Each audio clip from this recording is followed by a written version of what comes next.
Brody. I just love doing that. As far as your evaluation,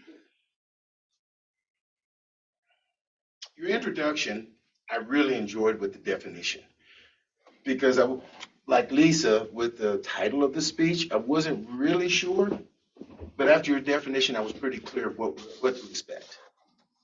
I do enjoy some of the things that you do, like when you sneezed.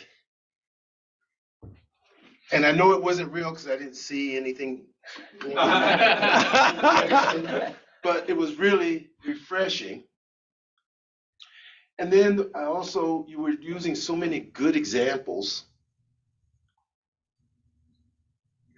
forming a new habit, phrases like that. And then you explained on it, which I thought was a very, very good plus because I knew where you were going with it.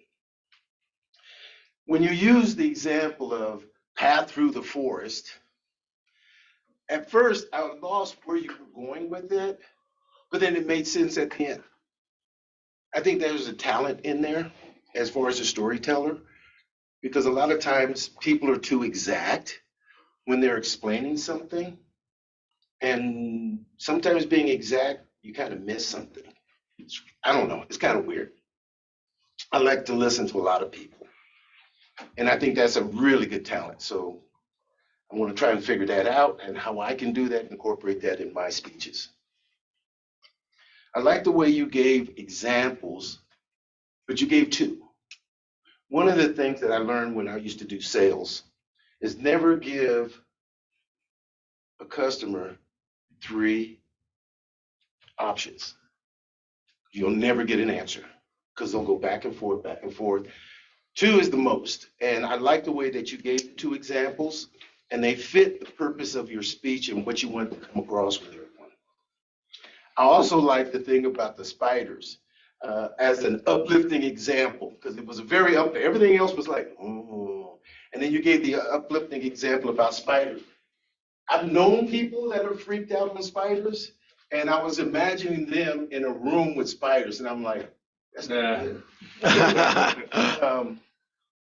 I also liked when you were giving an example of visualizing within yourself.